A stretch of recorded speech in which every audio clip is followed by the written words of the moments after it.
السلام علیکم، آپ دیکھ رہے ہیں کھرا سچ. میرا نام مبشر لقمان ہے اور آج سپریم کورٹ میں معاملات توقع کے برخلاف ہوئے. یعنی اتنے بڑے دھیمے لہجے میں جج صاحبان آئے اور کچھ ایسے فقرے کہہ گئے جن کا ابھی تک لوگ مطلب ہی ڈھونڈ رہے ہیں. ایک ان میں سے تھا کہ اگر مذاکرات کامیاب نہ ہوئے تو معاملات ایسے ہی چلتے رہیں گے. اب اس کا کیا مطلب ہے یہ بھی پتہ کریں گے.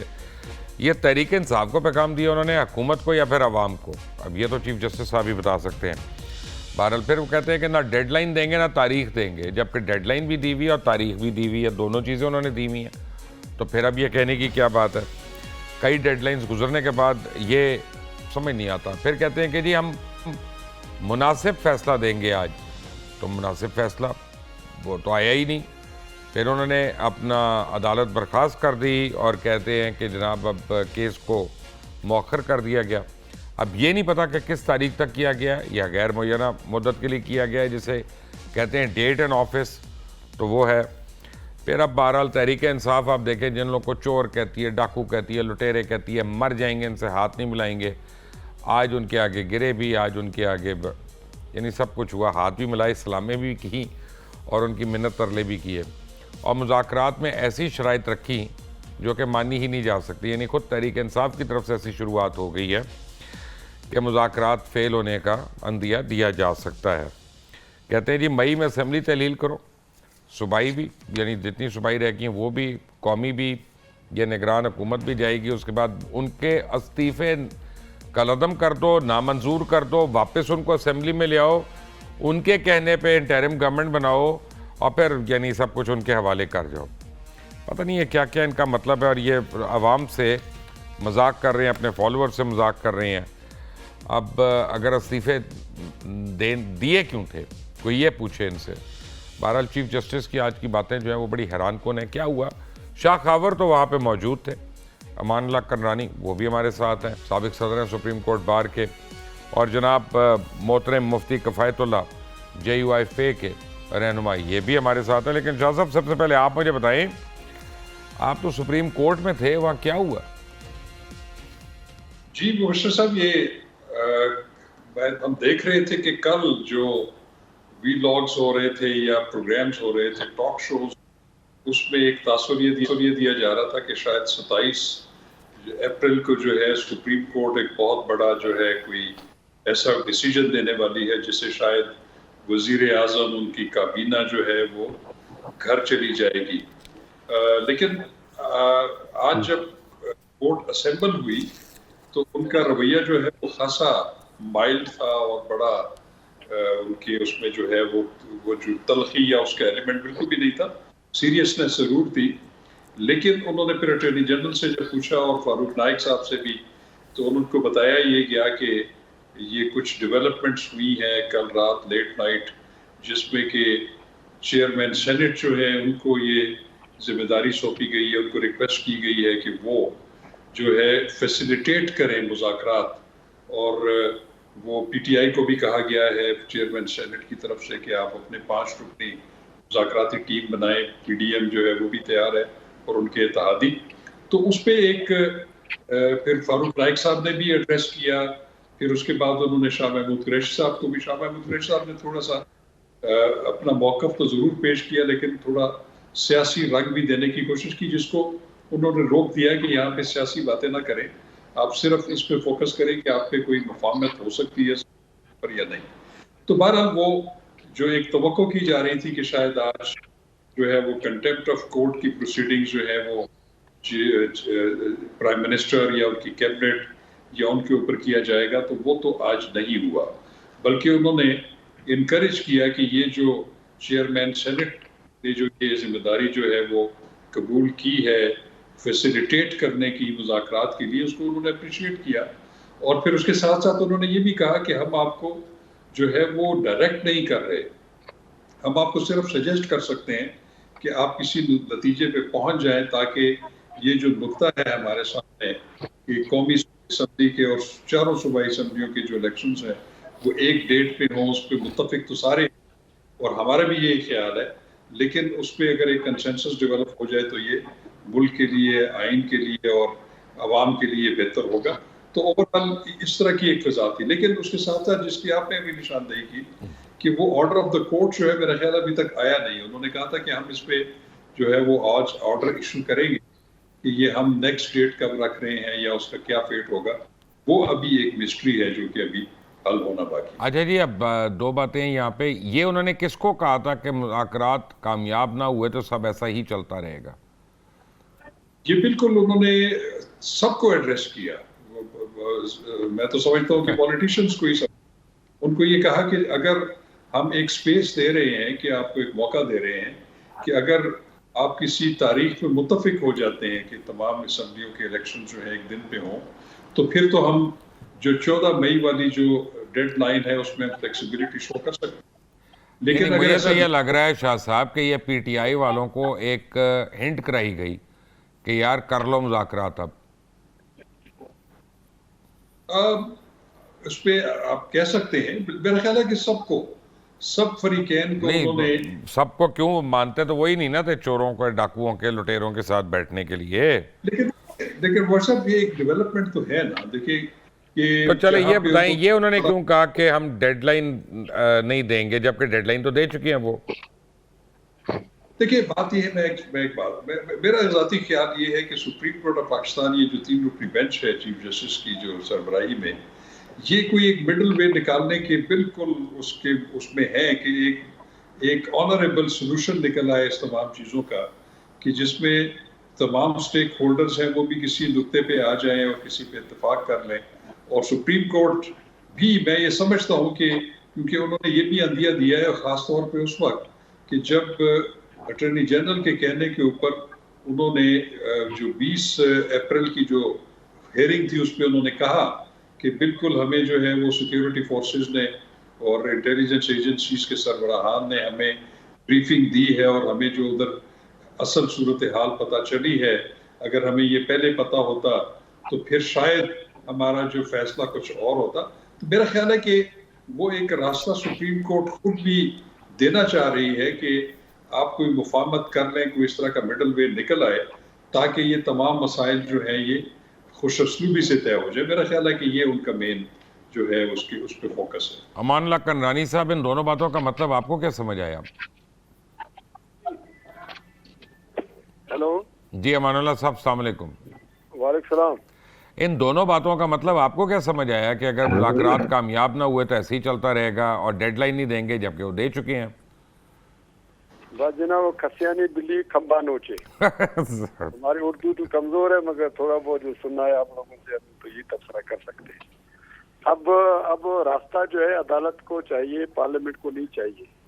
پارلیمنٹ نے اپنے آپ کو منوا لیا ہے میں سمجھتا ہوں، اور ہونا بھی چاہیے. یہ آئین اور قانون کی حکومت ہے، حکمرانی ہے، آئین کے تابع سارے ادارے ہیں. انہوں نے پھرتی دکھائی ہے، پھرتی ان کی چلی نہیں ہے.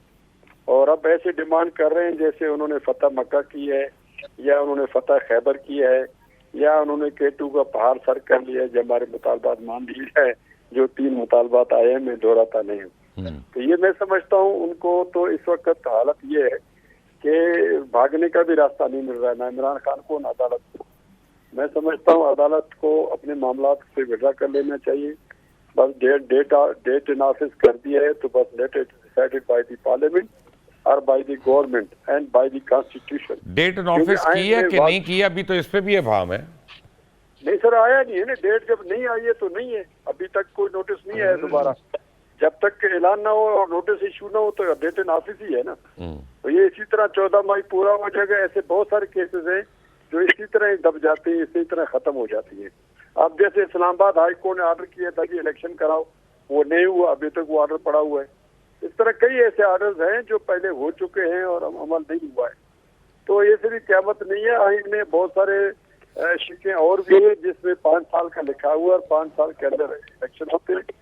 اور میں سمجھتا ہوں ان شکوں کو نظر انداز کرنے سے بلوچستان سندھ اسمبلی اور وہاں کے عوام جو ہے اس کو فیس کریں گے اور یہ اس کو بلڈوز کرنے والی بات ہے. بار بار ہم یہ کہہ رہے ہیں.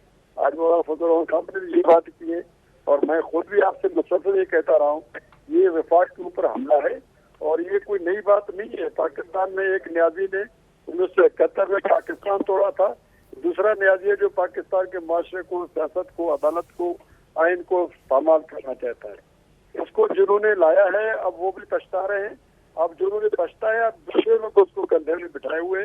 میں سمجھتا ہوں یہ پاکستان کے خلاف بہت بڑی سازش ہوگی.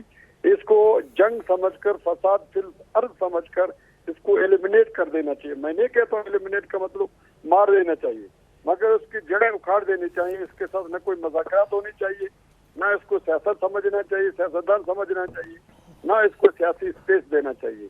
اس کے ساتھ مذاکرات کرنا ہی قوم کے ساتھ مذاق ہے. جو معاشرہ اس نے پیدا کر دی ہے, جو غلاظت اس نے پیدا کر دی ہے. یہ تو مولانا فضل الرحمان کا بھی یہی سٹانس ہے, پہلے دن سے یہی کہتے ہیں مولانا فضل میں الرحمان. پہلے دن سے کہہ رہا ہوں, میں اس کو سیاستدان سمجھنے کے لیے تیار ہی نہیں ہوں. رائٹ, آج بھی میں نے اسٹیٹمنٹ جاری کی ہے, میرا سارا بیان ہوئی ہے. جی بالکل, میں نے آپ کا بیان دیکھا ہے. مفتی کفایت اللہ, السلام علیکم, کیسے ہیں آپ؟ وعلیکم السلام جی, اللہ کیسا. مفتی کفایت اللہ صاحب, مشکل یہ ہے کہ جو آج شرائط رکھی ہیں پاکستان تحریک انصاف نے مذاکرات کی ٹیبل پہ, میں آپ کو بغیر مذاکرات کی ٹیبل پہ جائے بتا سکتا ہوں کہ ان پہ کوئی ایگریمنٹ نہیں ہوگا. تو مذاکرات کا حال تو مجھے ابھی پتہ ہے, تو آگے کیا ہوگا؟ بسم اللہ الرحمن الرحیم. مبشر صاحب, کچھ لوگ تو ایکسپوز ہو گئے ہیں نا, تو پہلے تو ججز ایکسپوز ہو گئے ہیں, وہ بند گلی میں کھڑے ہیں نا. اب 3 جملے آپس میں ٹکرا رہے ہیں کہ ڈیڈ لائن نہیں دیں گے اور دیا ہے, مناسب فیصلہ دیں گے اور نہیں دیا.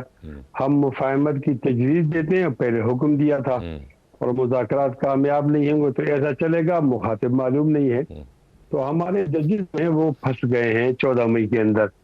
اور مولانا فضل الرحمان صاحب نے جو پریس کانفرنس کی ہے, انہوں نے اتنی جاندار کی ہے کہ میرے خیال میں انہوں نے 75 سال میں اتنی خدمت کسی نے پارلیمنٹ کی نہیں کی ہوگی جو مولانا فضل الرحمان صاحب کے بیان سے ہو گئی ہے. اور پہلی دفعہ احساس ہو رہا ہے کہ سپریم جو ہے وہ پارلیمنٹ ہے, اور ہم نے 3-4 کا بات ماننی ہے اور 2-3 کی نہیں ماننی.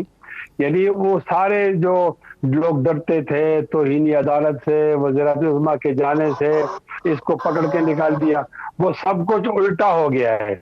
تو میرے خیال میں یہ مولانا صاحب کی بہت زیادہ دور اندیشی ہے. اور باقی مذاکرات تو ایک دوسرے کو ماموں بنانے والی بات ہے, ہم تو اس کا حصہ نہیں ہے, لیکن جو لوگ حصہ ہیں تو ہم اپنا فیصلہ محفوظ کیا ہے ان کے فیصلے آنے تک. لیکن یہ صرف وقت گزاری ہوگی, اس میں کوئی بات نہیں ہوگی. سب سے پہلے رکاوٹ یہ ہے کہ اس میں عمران خان خود شامل نہیں ہے, اور جو لوگ شامل ہیں ان کو مینڈیٹ ہی نہیں ہے. تو اب بے اختیار لوگوں کے ساتھ کیا مذاکرات کر رہے ہیں؟ اتنی بات ہم ان سے منوائیں گے کہ صوبائی اور قومی اسمبلی کے انتخابات ایک ساتھ ہوں. تو مبشر, اگر ہم نے یہ بات منوا دی ہے تو ویل ڈن, یہ ہماری فتح ہو جائے گی انشاءاللہ. شاہ خبر صاحب, یہ بتائیے گا کہ 3 دن پہلے کا جو ماحول ہمیں لگ رہا تھا عدالت کا, عید سے 2 دن پہلے یا 3 دن پہلے, اس میں اور آج میں اتنی تبدیلی جو آئی ہے, کیا اس میں کوئی لیکڈ آڈیو کا حصہ ہو سکتا ہے؟ آپ سمجھتے ہیں صاحب؟ دیکھیے, بات یہ ہے کہ اس کا تو انہوں نے خیر ذکر بھی نہیں کیا, اور میں سمجھتا ہوں کہ اچھی بات ہے کہ اس کا انہوں نے ذکر نہیں کرنا چاہیے تھا. لیکن دیکھیے, بات یہ ہے کہ ایک انسان ہے, اور وہ اس کے ساتھ اگر اس طرح کا واقعہ ہو اور اس کا اگر اظہار نہ بھی کرے تو ڈیفینیٹلی ایک اتنے سینسٹیو ایشو کے اوپر جب ان کے گھر میں معاملہ اس طرح کا آ جائے یا اس کا ذکر ہو رہا ہو اور پورا میڈیا, سوشل میڈیا اس کا ذکر کر چکا ہو, تو بحیثیت انسان کے اس پہ ناگواری اور وہ تو بالکل ہوتی ہے. لیکن وہ میں اوور آل یہ کہوں گا کہ جو بینچ تھا وہ زیادہ کمپوز تھا آج, اور اس میں جو 2 دوسرے جج صاحبان ہیں, جسٹس منیب اختر اور جسٹس اعجاز الاحسن, وہ صرف سنتے رہے اور انہوں نے کوئی ایک لفظ بھی جو ہے وہ نہیں ادا کیا. تو چیف جسٹس کی بھی جو ٹون اور ٹینر تھا وہ اس میں بھی بڑی مفاہمت اور بہت نرمی تھی, اس میں کوئی ایسی سختی کا ایلیمنٹ نہیں تھا. تو بہرحال یہ لیکس کو تو میں کبھی بھی جسٹیفائی نہیں کرتا, تو بالکل ایک پرائیویٹ میٹر ہوتا ہے لوگوں کے درمیان, اس کی تو میں بالکل بھی حوصلہ افزائی نہیں کر سکتا. لیکن بہرحال بہت ساری چیزیں میرے خیال میں ایسی ہیں, اس میں کچھ ایلیمنٹ جو ہے وہ سپریم کورٹ کے اندر کے اختلافات بھی ہیں, وہ بھی بڑا اثر ڈالتے ہیں. تو کیونکہ جب آپ کا اپنا ہاؤس آرڈر میں نہ ہو تو وہ پھر آپ کے اس میں اتنا کانفیڈنس نہیں ہوتا. تو میں یہ سمجھتا ہوں کہ بہت ساری چیزوں کے ساتھ ساتھ سپریم کورٹ آف پاکستان کے لیے بڑا خطرناک ہے کہ جو ایک عوام میں ایک تاثر چلا گیا ہے کہ سپریم کورٹ کے اندر جو ہے وہ تفریق ہے اور ڈویژن ہے، یہ میں سمجھتا ہوں کہ بہت خطرناک ہے، اور اس تاثر کو ضرور زائل کرنا چاہیے، اور وہ چیف جسٹس صاحب جو ہیں وہ خود آگے بڑھیں اور ایسے اقدامات کریں، پہلے فل کورٹ ایک میٹنگ کر لیں، تمام جج حضرات کو ایک پیج پہ لے کے آئیں ادارے کو بچانے کے لیے۔ اور میں ابھی بھی یہ سمجھتا ہوں کہ یہ ابھی بھی جتنے متنازع ایشوز ہیں جس میں آرٹیکل 63A کی ججمنٹ ہے، اس کے بارے میں جو ریویو ہے وہ بھی پینڈنگ پڑا ہوا ہے، اور یہ جو اطہر من اللہ صاحب نے جو 9 ممبرز بینچ میں پہلے دن جو ایک اشارہ کیا تھا، ایک کوشچن آف لا ریز کیا تھا کہ جن حالات میں صوبائی اسمبلیاں توڑی گئی ہیں اس کے بھی ہمیں آئینی حیثیت کو دیکھنا چاہیے۔ تو یہ میں سمجھتا ہوں، اور ہماری پٹیشن جو ہے جس میں ہم نے برملا کہا ہے کہ یہ ایک ان بیلنس کریٹ ہو جائے گا، آئین کی اسپرٹ کے اگینسٹ ہوگا، کہ اگر پنجاب اور KPK کی اسمبلیوں کے الیکشنز پہلے ہو جاتے ہیں اور اکتوبر میں یا نومبر میں جو جنرل الیکشنز ہیں اور قومی اسمبلی کے ان گورنمنٹس کے نیچے جو اگلے 5 سال کے لیے اپنی پوری طاقت کے ساتھ جو ہے وہ ہوں گی، تو وہ ایک ان بیلنس کریٹ ہو جائے گا، اس میں الیکشنز منصفانہ اور غیر جانبدارانہ اور آنیسٹی کے ساتھ ممکن نہیں ہے۔ تو میں سمجھتا ہوں کہ ان تمام چیزوں کو سامنے رکھ کے ابھی بھی وقت ہے، اور میں سمجھتا ہوں کہ یہ بڑا مناسب شاہ ہوگا۔ صاحب بڑا پرابلم ہے، جو آپ باتیں کر رہے ہیں نا بڑی اچھی باتیں ہیں، قطع کلامی ہو رہی ہے معذرت کے ساتھ، میں آپ سے ایگری نہیں کرتا، معذرت کے ساتھ، بڑے ادب کے ساتھ۔ میں وجہ بتاتا ہوں، اگر وہ ایک پیج پہ ان سارے ججز کو آنا ہے تو میں آپ کو بتا دوں وہ پیج ایک کتاب میں نہیں ہے، اور ایک پیج پہ کیا آنا، وہ کتاب اگر ہے تو وہ ایک لائبریری میں نہیں ہے، وہ لائبریری ایک شہر میں نہیں ہے۔ ایک پیج پہ میں جو بات کر رہا ہوں وہ اس لیے کر رہا ہوں کہ ایٹ لیسٹ وہ اکٹھے ہو جائیں اور ایک کولیکٹیو جوڈیشل وزڈم سامنے اب نہیں ہو سکتے، اگر اکٹھے ہوں گے تو 4-3 کی ججمنٹ ہوگی کہ نہیں ہوگی؟ جب تک وہ نہیں مانیں گے چیف جسٹس صاحب، باقی لوگ ان کے ساتھ اکٹھے نہیں ہوں گے۔ یہ کنرانی صاحب سے بھی پوچھ رہے تھے، کیوں کنرانی صاحب آپ ایگری کرتے ہیں میری بات سے؟ کنرانی صاحب کا دوبارہ وہ لے رہے ہیں، ان کو رابطہ کر رہے ہیں۔ شاہ صاحب میں آپ کو بتاؤں یہ بڑا مشکل ہے، 4-3 کی ججمنٹ مانیں گے وہ؟ دیکھیں میں یہ سمجھتا ہوں، دیکھیں یہ تمام چیزیں سب سیٹل ہو سکتی ہیں، اور سیٹل میں آپ کو ایک بات بتاؤں، یہ 4-3 کا ریشو ہے یا 3-2 کا ہے، اس کو بہرحال سیٹل جو کر سکتی ہے وہ سپریم کورٹ کا لارجر بینچ، اور لارجر بھی میں سمجھتا ہوں کہ فل کورٹ۔ جب تک کہ وہ نہیں کنوین ہوگی اس وقت تک یہ تمام مسائل جو ہیں، یہ تمام کوشچن اسی طرح یہ ان آنسرڈ رہیں گے، اور ان کا آنسر صرف سپریم کورٹ آف پاکستان کا جو ایک کولیکٹیو وزڈم جو ہے وہ اس میں سمجھتا ہوں۔ مفتی کفایت اللہ، میں تو کھل کر بات کرتا ہوں، حق اور سچ کی بات کروں گا۔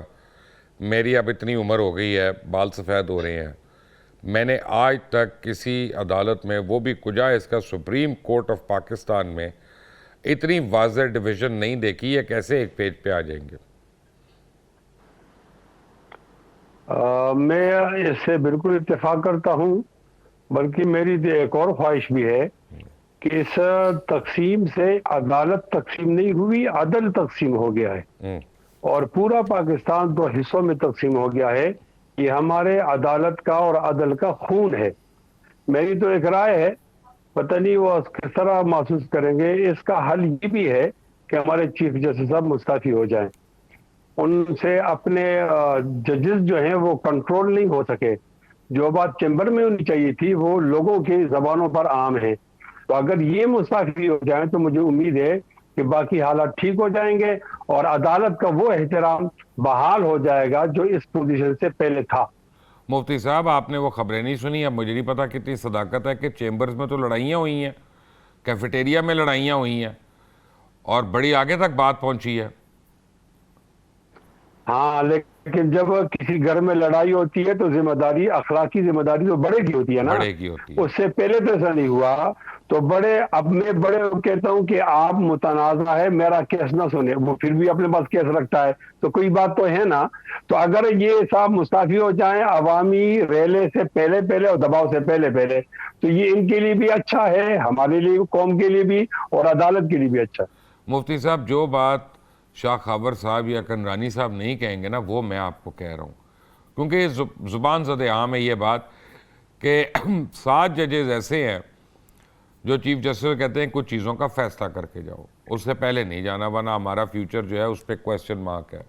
اور یہ باتیں اب وہ اتنی اوپن ہو رہی ہیں کہ مجھے ٹی وی پہ یعنی میں نہیں کروں گا تو لگے گا کہ مجھے خبر نہیں ہے میرے پاس یا مجھے اطلاع نہیں ہے. ایسے حالات میں آپ کے خیال میں وہ استعفیٰ دے دیں گے کیا آخری دم تک کوشش کریں گے؟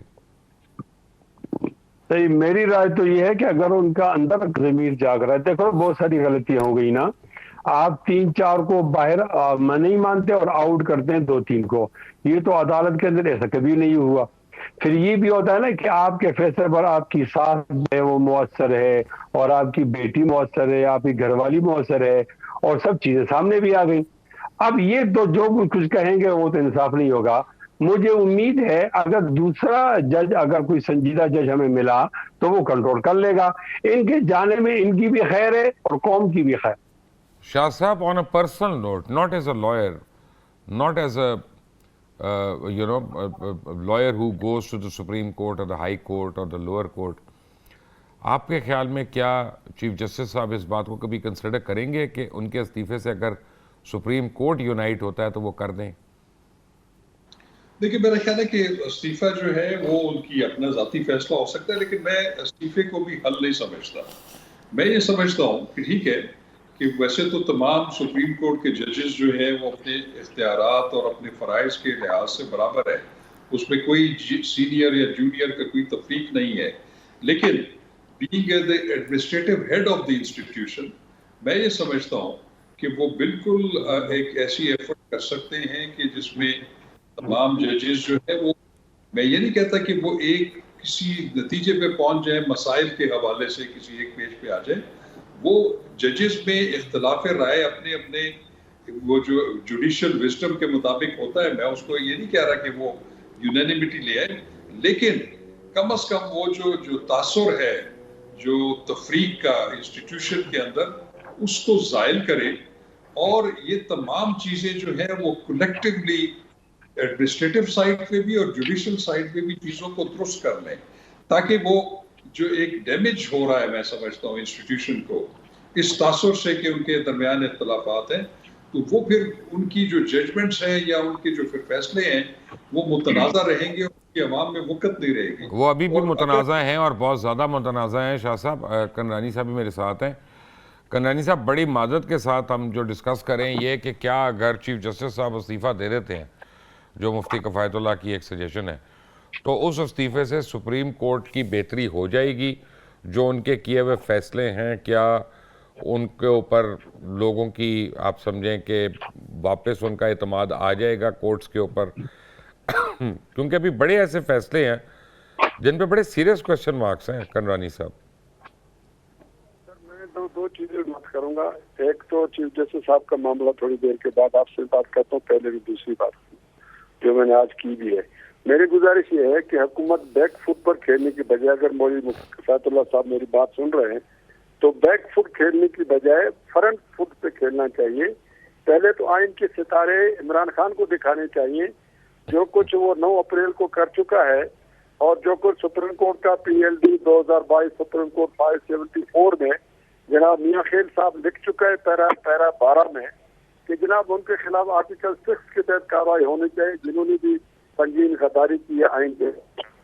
عمران خان کو آئین پڑھا دینا چاہیے, جو کچھ اس نے خود اس کو پاؤں تلے روندا تھا, پہلے اس کو وہ نظارہ دکھا دینا چاہیے, پتا چلے گا کہ 90 ڈیز میں الیکشن کس طرح ہوتے ہیں یا نہیں ہوتے.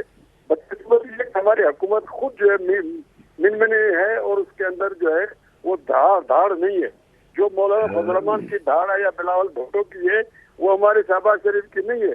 آج تھوڑا سا وہ سنبھلے ہیں, تو میں سمجھتا ہوں ان 2 بڑی پارٹیوں کو چاہیے, میاں شہباز شریف کو کہیں حکومت کو آرٹیکل 6 کی کارروائی شروع کرے. ٹھیک ہے, دوسرے سوال کا جواب دے دیں. اور دوسرا سوال کا جواب یہ ہے, اس میں آپ کو کسی بڑے استعفے کے مطالبے کے بغیر ہی آپ کے پاس قانونی راستہ موجود ہے. سو ووٹوں کے پاور جو ان کے ہیں, اس کے لیے جو کمیٹی بنی ہے, اس کمیٹی کو جو ہے فنکشنل کیا جائے, اور کمیٹی کے ارکان جو ہے اس کا نوٹس لیں, سو ووٹوں کو خارج کر دیں, اور اس کے بعد اس کے نتیجے میں جو چیف جسٹس کے اختیارات جب آپ ختم کریں گے, جب پرندے کے پر کاٹیں گے وہ پرواز کے قابل نہیں رہے گا. تو نہ آپ کو استعفے کی ضرورت پڑے گی نہ اس کو نکالنے کی ضرورت پڑے گی. سر اس کے پر کٹنے کی بات پرابلم ایک بہت بڑی ہے کنرانی صاحب, ایک بہت بڑی پرابلم ہے اس کے بعد. وہ کیا ہے وہ میں بریک کے بعد ڈسکس کروں گا. کنرانی صاحب میرے ساتھ ہیں, شاہ خاور صاحب ہیں, مفتی کفایت اللہ ہیں. ایک بریک کے بعد, ٹیک اے بریک.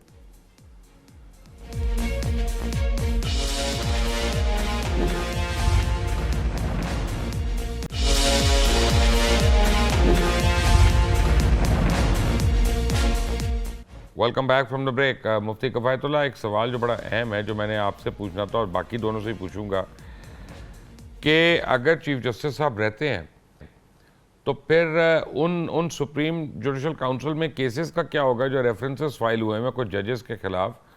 کیا سی جے صاحب ان کو وہاں پہ انٹرٹین کریں گے کہ وہ بھی ڈیٹ ان آفس ہو جائے گا؟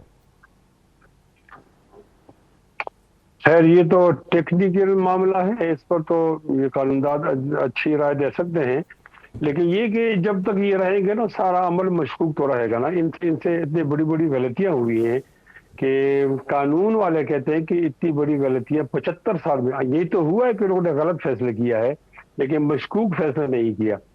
آپ ایک مثال لے لیں, ابھی قانون سازی ہو رہی ہے, انہوں نے پہلے سے حکم امتناعی جاری کر دیا, ابھی اس کا وجود ہی نہیں ہے, تو یہ پھر کس کو بچا رہے ہیں؟ اور پھر ایک لوگوں کے ووٹ لے کر ایک پارلیمنٹ کے لیے کہ آپ متنازع اب ہمارا کیس نہ سنیں, تو ان کو نہیں سننا چاہیے, وہ سنتے ہیں. اور پھر یہ کہ وہی عدالت ہے جو اس عدالت میں 4-3 کا فیصلہ ہوا تو اس کو تو یہ خود ماننے کے لیے تیار نہیں ہے, اور وہ آرڈر دیتے ہیں کہ آرڈر ہے 2-3 کا. جب تمام چیزوں کے اندر اتنی ایسی چیزیں آ گئی ہیں تو اخلاقی تقاضا یہ ہے کہ مزید اس کے اندر لکیر کھینچنے سے انصاف کے اندر عدالت کے اندر یہ چلے جائیں.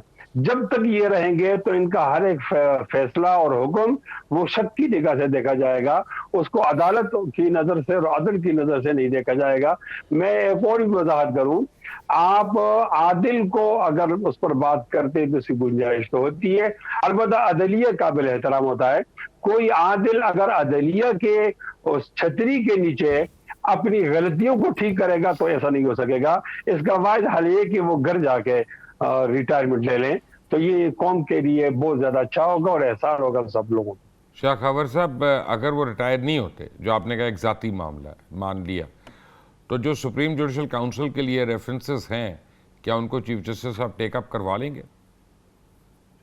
دیکھیے سپریم جوڈیشل کاؤنسل کی جو کمپوزیشن ہے اس میں تو یقیناً چیف جسٹس پاکستان جو ہے وہ اس کے چیئرمین ہیں اور 2 سینئر موسٹ ججز سپریم کورٹ کے اور 2 senior most chief justices of the provinces. تو بالکل یہ ان کے جو رولز کے مطابق کسی بھی ریفرنس کو جو ہے اس کی سماعت کرنا جو ہے وہ تو chairman of the judicial council ہی ہوتا ہے. اور میں سمجھتا ہوں کہ جتنے ریفرنسز پینڈنگ پہلے سے پڑے ہوئے ہیں یا جو نئے آئے ہیں, ایون ان کے خلاف بھی اگر آیا ہوا ہے, تو ایٹ لیسٹ ان کو وہ کمیشن کے سامنے رکھے اور ان کے میرٹس کے مطابق تحقیق کرے کہ اس میں کوئی واقعی ایسی صورتحال ہے کہ جس میں جو ہے وہ مس کنڈکٹ آف دی ججز ہے یا نہیں ہے. اور ویسے بھی جو چیئرمین کے اگینسٹ یا چیف جسٹس کے اگینسٹ اگر ریفرنس ہوتا ہے تو اس کو بھی ایڈمنسٹریٹو سائڈ پہ اس کو اس کی سماعت کے لیے مقرر کرنا تو ان کا کام ہے, لیکن پھر وہ اس میں خود نہیں بیٹھ سکتے. تو میں یہ سمجھتا ہوں کہ تمام چیزوں کو بالکل جو ہے وہ کمیشن کے سامنے لانا چاہیے. اگر اس میں کوئی حقیقت ہے تو ضرور کارروائی ہونی چاہیے, لیکن اگر وہ محض جو ہے وہ مخالفت کی بنیاد پر خارج بھی ہونا چاہیے. تو کم از کم ان کا ڈسپوزل بہت ضروری ہے. میں اس بات کو تو بالکل اتفاق کرتا ہوں. کنرانی صاحب آپ میرے ساتھ ہی ہیں کہ نہیں؟ کنرانی صاحب سے رابطہ ابھی پھر منقطع ہوا ہے. مفتی کفایت اللہ, یہاں پہ اب سب کچھ ہو رہا ہے, مذاکرات بھی ہو رہے ہیں, ڈیڈ لائنز بھی آگے چل گئیں, تو کے پی کے الیکشنز کا کیا ہوگا؟ وہاں پہ نہیں سپریم کورٹ نے ہمیں گائیڈ کیا. مجھے بھی یہ لگتا ہے غالباً یہ ان کی جورسڈکشن میں نہیں آتا. توبہ, وہ تو پاکستان آتا ہے جی, سپریم کورٹ آف پاکستان ہے. ہاں تو پھر یہ ایک سوال ہے نا, یہ چیف جسٹس صاحب کے زمانے میں بہت ساری ایسی وہ انہونی باتیں ہو گئی ہیں. ہمیں تو کوئی ڈسکس ہی نہیں کرتا خیبر پختونخوا کو, اور یہ اس لیے ڈسکس نہیں ہوتا کہ جب ان سے کہا گیا کہ آپ اسمبلی توڑو تو انہوں نے کہا جی ہم تو تب توڑیں گے کہ جب پنجاب والے توڑیں گے. تو پنجاب کے ٹوٹنے سے اثر ہوگا, کوئی پریشر ڈیولپ ہوگا, اور یہاں سے تو ہوگا نہیں. تو جب جتنے دن وہ ٹال مٹول کرتے تو یہ بھی کرتے, آخر وہ ٹوٹ گئی تو یہ ٹوٹ گئی. تو ہماری وہ لوگ نہیں کہتے کہ یہ جو جن ہے اس کے جو روح ہے وہ اس بوتل کے اندر ہے. تو کے پی کے کی جو جن ہے اس کی روح پنجاب کے بوتل میں. تو پنجاب 1 کروڑ بیٹھے گا تو لوگ کے پی کے کو دیکھنے کے لیے ججز صاحب کو تیار ہوں گے. وہاں تو کہا کہ بھائی آپ لوکل عدالت سے وہ رابطہ کرو. تو یہ ایسی صورتحال ہے کہ ایک جگہ تو آئین بہت ضروری ہے اور ایک جگہ آئین کم ضروری ہے, اور ایک کو فیصلہ کر دیے کہ 5 سال آپ چلا سکتے ہو, 3 سال چلا سکتے ہو, کوئی بات نہیں, اور یہ کہتے ہیں کہ نہیں آپ ہمارا ہتھوڑا یہ کہہ رہا ہے کہ آپ 90 دن کے اندر. تو میں مولانا فضل الرحمان صاحب کی بات کو ذرا پھر کوٹ کروں گا کہ وہ کہہ رہے ہیں کہ ہتھوڑے کو ذرا ہم سے ہٹا دو. اگر ہتھوڑا ہم سے ہٹ گیا تو تمام چیزیں ٹھیک ہو جائیں گی, اور جب تک یہی ہتھوڑا اسی پوزیشن کے اندر رہے گا تو ہر ایک آدمی اپنے سر پہ ہاتھ رہے کہیں اس پہ ہتھوڑا نہ لگے. شاہ صاحب بہت ڈیمیج ہوگی عدلیہ کو, بہت زیادہ, یہ تو آپ مانیں گے.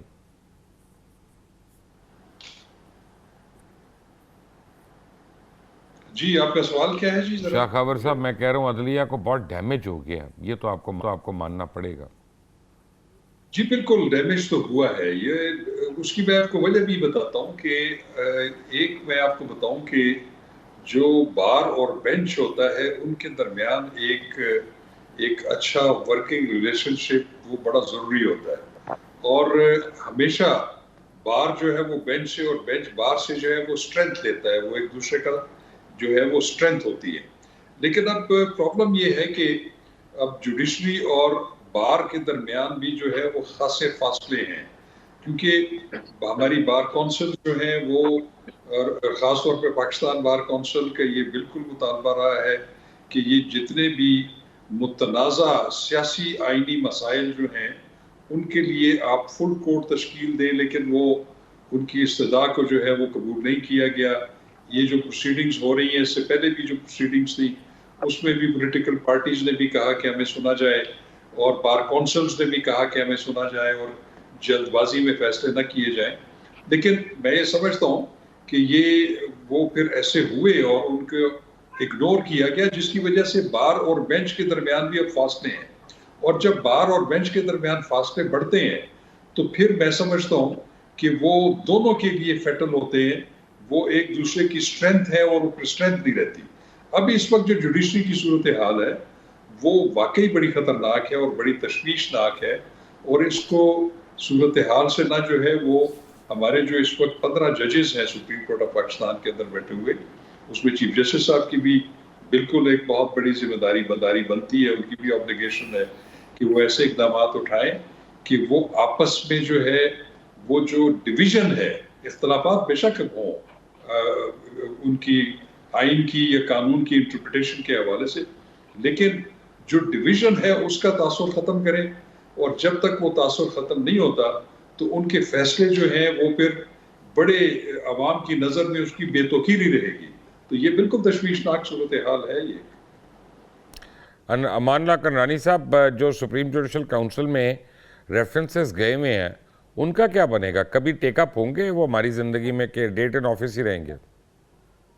سر میں وہی عرض کر رہا ہوں, حکومت کے اندر دم ہو تو میں نے پہلے بھی تجویز دی, آج پھر دے رہا ہوں کہ وہ جو پریزیڈنشل آرڈر 1970 کا ہے جو شاہ خاور صاحب کہتا ہے وہ ججمنٹ میں اس نے خلیل رمدے صاحب نے وہ ختم کر دیا. قانون کو تو ختم نہیں کر سکتے, قانون تو دوبارہ بھی بن سکتا ہے. آج ہی قانون بنا دیں اور کہیں گے جی چیف جسٹس کو چھٹی پہ بھیجا جا سکتا ہے, جبری چھٹی اس کو کہتے ہیں, فورس لیو. جب پہلے قانون صدر نے ایک فرض واحد 1970 میں بنایا, یہ پارلیمنٹ آج کسی کرنانی صاحب معذرت کے ساتھ کسی قانون کی ضرورت نہیں ہے. اگر آپ جناب چاہتے ہیں تو میں آپ کو بہت بڑا حوالہ دے دیتا ہوں, آپ ماہر قانون دان ہیں آپ بھی, افتخار چودھری والا اس کو جو ری انسٹیٹ کیا تھا کسی قانون کے بغیر کر دیا تھا, ایک سمپل لیٹر سے, ایک لیٹر سے. کرنا بھی چاہے تو کور بنائے, ایک چیف جسٹس اگر ری انسٹیٹ ہو سکتا ہے اس طرح تو دوسرے کو حکومت اڑا بھی سکتی ہے. بالکل اڑا نہ بھی دے, اس کو چھٹی پر بھیج کر اس کو جوڈیشل کمیٹیوں کے ضرورت ہے, کیونکہ نو ون بی جج آف ہز اون کاز, یہ پرنسپل ہے. تو اگر اس کے خلاف ایک ریفرنس آیا ہوا ہے وہ اپنے ریفرنس کو خود تو نہیں سن سکتا ہے. تو اس لیے اس کو چھٹی پر بھیج کر اس کے جو ریفرنس جتنے بھی ہیں خاص طور پر مزار نقوی صاحب کا بڑا سیریس ہے اس کو ٹیک اپ کیا جائے. اس کے بعد باقی ریفرنسز کو بھی ٹیک اپ کیا جائے, کیونکہ انہوں نے اعلان کیا اور چیلنج دیا کہ میں نے مزار نقوی صاحب کو اس لیے بینچ میں بٹھایا میں پیغام دینا چاہتا تھا. اس کا مطلب اس نے اپنا اوپینین دے دیا تو وہ سپریم جوڈیشل کونسل سے نااہل ہو گیا ہمارا چیف جسٹس صاحب مزار علی نقوی صاحب کے کیس میں. تو میں سمجھتا ہوں مزار علی نقوی صاحب کے کیس کو ٹیک اپ کیا جائے پہلے, اور اس کے بعد جو ہے چیف جسٹس صاحب کا کیس آئے گا. مگر چیف جسٹس صاحب ابھی اس جوڈیشل کونسل کے صدارت کے اہل نہیں رہے, تو حکومت کو لازماً یہ راستہ نکالنا پڑے گا فورس لیو کا, جو آلریڈی ایک پریسیڈنٹ موجود ہے. اس وقت بھی چودھری افتخار صاحب کو فورس لیو پہ بھیجا گیا تھا, اس کو ٹرمینیٹ نہیں کیا گیا تھا. شاہ خاول صاحب کو پتا ہے, اور اس کو جوڈیشل کونسل نے انڈورس کیا تھا جاوید اقبال صاحب نے, اور بعد میں ججمنٹ میں انہوں نے اس کو ختم کر دیا ہے. مگر گورنمنٹ کو قانون سازی سے کوئی نہیں روک سکتا ہے. وہ اس وقت صرف انہوں نے یہ کہا کہ اس بینچ میں کہ یہ بدنیتی کی بنیاد پر استعمال ہوا ہے, تو اس ٹچ اسٹون پہ انہوں نے اس کو غلط کہا. مگر نیا قانون بن جائے اس میں فورس لیو کا پروویژن دے دیا جائے اور چیف جسٹس کو بھیج کر یہ تمام ریفرنسز کا فیصلہ کیا جائے. کیوں جی مفتی کفایت اللہ, آپ کے سامنے پورا آ گیا, تمہید آ گئی, آپ ایگری کرتے ہیں؟ ہماری وہی رائے ہے, ہمارا موقف پہلے دن سے وہی ہے, وہ تبدیل نہیں ہوا نا. ہم اس چیف جسٹس صاحب پر بالکل اعتماد نہیں کر سکتے, بالکل نہیں کر سکتے, بالکل نہیں کر سکتے. میں کل پرسوں ایک ٹاک شو میں تھا تو انہوں نے مجھ سے پوچھا کہ آپ کا فیصلہ اٹل ہے, تو میں نے کہا ہمارا فیصلہ اٹل بھی ہوتا ہے, مستحکم بھی ہوتا ہے اور مضبوط بھی ہوتا ہے. بلکہ میں تو یہ دیکھ رہا ہوں, اگر آپ برا نہ منائیں اور اپنے سوچ میں ہماری اس جملے کو جگہ دے دیں کہ لوگ سڑکوں پہ نکلیں گے اور چیف جسٹس ہائے ہائے کہیں گے, تو جا کے ان کو زبردستی استعفے دینا پڑے گا. اس طرح کے حالات بن گئے ہیں. یہ 75 سالوں میں ایسا نہیں ہوا. مجھے آپ بالکل معاف کریں, پورے پینل سے کہتا ہوں, جس آدمی کی وجہ سے تقسیم آ گئی ہے ہمارے عدل میں اور عدالت میں, اور جس آدمی کی نااہلی سامنے آ گئی ہے, اس کو مزید ایک دن دینے سے یہ معاملات بگڑیں گے اور ٹھیک نہیں ہوں گے. میں اس موقع پر آپ کو ایک شعر بھی سنانا چاہتا ہوں کہ میخانے کی توہین ہے, رندوں کی ہتک ہے, کم ظرف کے ہاتھوں میں اگر جامد. آپ تینوں حضرات کو, میں تینوں کو یہ اپنا ایک ریکویسٹ کروں کہ ہم ایسی مثالیں نہ دیں کہ جس سے کسی کا استحقاق مجروح ہو. میں بڑے ادب کے ساتھ یہ کہہ رہا ہوں, میں کئی چیزوں پہ ڈس ایگری کرتا ہوں, کئی ڈیسیجنز کے ساتھ میں ڈس ایگری کرتا ہوں, لیکن بہرحال ہر ایک کا احترام اور خاص طور کورٹس کا احترام جو ہے وہ ہم سب پہ واجب ہے اور وہ ہمیں کرنا چاہیے. شاہ صاحب, یہ بڑا ایک عجیب سا فرق ہے جب ہم لوگوں کو یہ بتانے کی کوشش کرتے ہیں کہ آپ کسی ڈیسیجن سے ضرور اختلاف کریں اور اس کے خلاف آپ جتنی مرضی آرگومنٹس دیں, لیکن احترام کا دامن جو ہے وہ اپنے ہاتھ سے نہ چھوڑیں, تو لوگوں کو نہیں اس بات کی سمجھ آتی.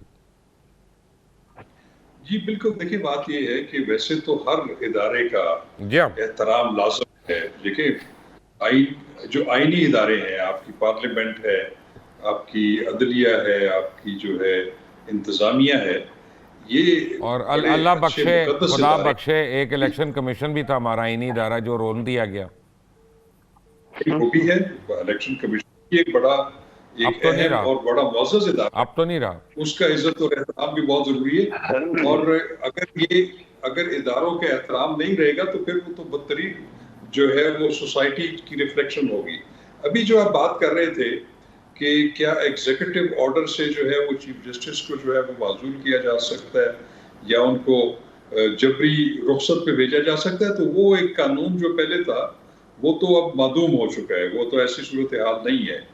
اور میں نہیں سمجھتا کہ کسی بھی سپیریئر کورٹ کے جج کو یا چیف جسٹس کو ایگزیکٹو آرڈر کے ساتھ ہٹایا جا سکتا ہے. میں اس سے اتفاق نہیں کرتا.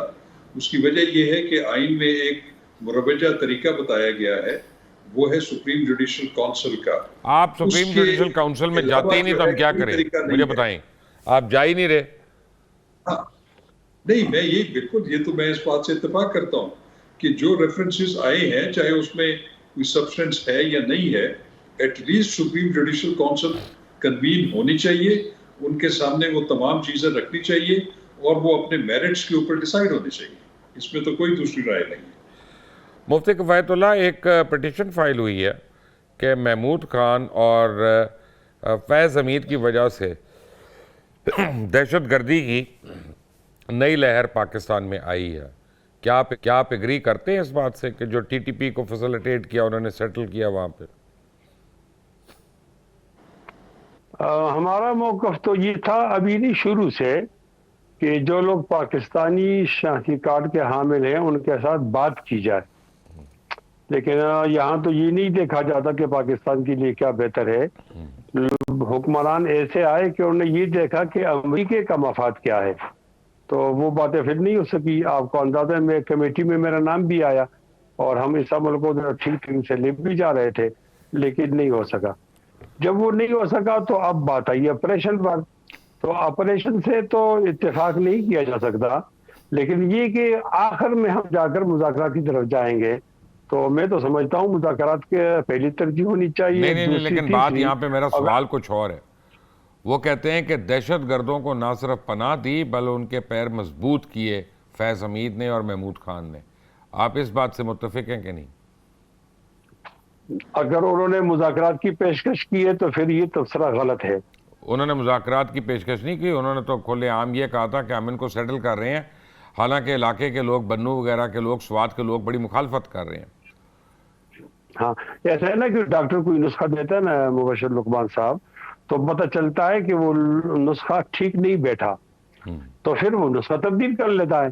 تو آپریشن ضرب عذاب، یوم نجات، راہ نجات ہو تو بہت سارے ہوئے ہیں، لیکن مسئلہ تو حل نہیں ہوا نا. تو اگر کوئی آدمی نسخہ تبدیل کرتا ہے تو اس پر تو شک نہیں کرنا چاہیے، وہ بھی نسخہ تبدیل کرتا ہے اس مریض کے علاج کے لیے. تو یہ نسخے تو آزمائے جا سکتے ہیں، اس سے مجھے ذاتی طور پر اتفاق نہیں. کیوں شاہ خاور صاحب، آپ سمجھتے ہیں کہ ان دونوں کے اوپر ٹرائل ہونا چاہیے؟ دیکھیں میں سمجھتا ہوں کہ یہ بڑا سینسٹیو ایشو ہے. بالکل یہ بات تو ضرور ہے کہ وہ جو سیز فائر ہوا اور اس کے نتیجے میں جو اتنے زیادہ تعداد میں وہ جو تحریک طالبان پاکستان کے لوگوں کو اجازت دی گئی پاکستان میں آمد، میرے ذاتی طور پہ میں سمجھتا ہوں کہ وہ کوئی اچھا فیصلہ نہیں تھا اور وہ کاؤنٹر پروڈکٹیو ہے. لیکن اس ساری چیز کو چونکہ میرا علم محدود ہے، اس میں مجھے اس کی زیادہ ڈیٹیلز کا نہیں پتا، لیکن یہ بات ضرور ہے کہ اس کو پارلیمنٹ کے فورم کے اوپر اس پہ ڈسکشن ہونی چاہیے اور جو بھی فیصلہ ہو وہ بالکل ایک بڑا سوچ سمجھ کے اور بڑے احتیاط کے ساتھ جو ہے وہ کرنا چاہیے. شاہ خاور صاحب، آپ سمجھتے ہیں کہ پارلیمنٹ نے آج اپنی سپریمیسی منوا لی ہے؟ دیکھیں پارلیمنٹ کے پلیٹ فارم سے تو یہ ثابت ہوا ہے کہ انہوں نے اپنی پوزیشن کو جو ہے وہ اسرٹ کیا ہے، وہ اپنی جو حیثیت ہے اس کو منوانے کی کوشش کی ہے اور ایک بیانیہ بنانے کی کوشش کی ہے کہ پارلیمنٹ جو ہے وہ ایک بالادست ادارہ ہے. لیکن میں مبشر صاحب ذاتی طور پہ سمجھتا ہوں کہ اس میں کوئی شک نہیں ہے کہ جو ہمارے 3 ریاست کے پلرز ہیں، پارلیمنٹ، عدلیہ اور انتظامیہ، اس میں پارلیمنٹ کا ایک بڑا کلیدی رول اس لیے ہے کہ آج جو قانون اور آئین جس پہ ہم کاربند ہیں اور وہ جو رائج ہے وہ اسی پارلیمنٹ کا دیا ہوا ہے. لیکن جب ایک آئین اور قانون بن جائے، جتنے ادارے ہیں، چاہے وہ پارلیمان ہو، چاہے وہ عدلیہ ہو، چاہے وہ انتظامیہ ہو، وہ پھر آئین کے تحت ہوتے ہیں، آئین بالادست ہے. پھر آئین کی پاسداری جو ہے وہ اپنے اپنے حدود میں رہتے ہوئے تمام تینوں. لیکن معذرت کے ساتھ آئین بھی پارلیمان کو اس بات سے نہیں روک سکتا کہ وہ کون سا قانون بناتے ہیں یا نہیں بناتے. بالکل بھی نہیں روکتا، لیکن ایک بات ضرور ہے کہ یہ تو بالکل پارلیمنٹ کا اشتراک ہے، ان کا پریروگیٹو ہے کہ وہ قانون سازی کریں جو ان کی لیجسلیٹو لسٹ میں آتا ہے. لیکن ایک چیز ضرور ہے کہ آپ جنرلی اگر آپ دیکھیں تو آئین کی ایک شک ہے آرٹیکل 8، اس میں یہ بات ضرور ہے کہ کوئی بھی قانون جو کہ ایز اے پورا قانون یا اس کی کوئی شکیں جو آئین میں شہریوں کو دیے گئے بنیادی حقوق سے اگر وہ تصادم ہوں تو وہ قابل منسوخ ضرور ہے. لیکن ایک چیز جو ہے وہ مسلمہ ہے کہ قانون سازی جو ہے وہ پارلیمنٹ کا پریروگیٹو ہے اور اس پہ قدغن آئین نہیں کی جا سکتی. شاہ خبر آپ کا، مفتی کفایت اللہ آپ کا، امان اللہ کنرانی آپ کا بہت بہت شکریہ ہمیں جوائن کرنے کے لیے۔ اس میں کوئی شک نہیں ہے کہ آج وزیر اعظم شہباز شریف نے بہت عرصے کے بعد ایک ماسٹر سٹروک کھیلی ہے، اور جو انہوں نے پارلیمنٹ سے ووٹ آف کانفیڈنس لیا ہے اس کے بعد ان کا بڑا سالڈ میسج جو ہے وہ گیا ہے، اور چیف جسٹس کو اور انہوں نے یہ کہا ہے کہ اڑانا ہے تو پوری پارلیمنٹ کو اڑا دو، کیونکہ اکیلے تو میں کچھ نہیں۔ یعنی انہوں نے جو بھی ایکشن کیا یا نہیں کیا وہ پارلیمان کی احکامات کے باعث انہوں نے نہیں کیا، تو اب باقی اگر کنٹیمپٹ لگنی ہے تو پوری کی پوری پارلیمنٹ پہ لگنی ہے۔ لیکن دوسری طرف رویے تبدیل ہوئے ہیں، وہاں پہ ذرا کچھ آپ سمجھیں کہ سینٹی پرویل کر رہی ہے، اور ہر پاکستانی کی دعا ہے کہ اگلے 2 سے 4 دن میں میکسیمم یہ جو ہے یہ مسئلہ ختم ہو جائے، پارلیمان اور عدلیہ کی لڑائی جو ہے نہ صرف تھم جائے بلکہ بالکل یعنی پہلے جیسے راستے ان کے ہموار ہو جائیں، تاکہ جب تک اس ملک میں سیاسی استحکام نہیں ہوگا، آئینی استحکام نہیں ہوگا، ہمارا معاشی استحکام کیسے ہو سکتا ہے؟ سوچنے کی بات ہے۔ انٹل دی نیکسٹ ٹائم، اللہ حافظ۔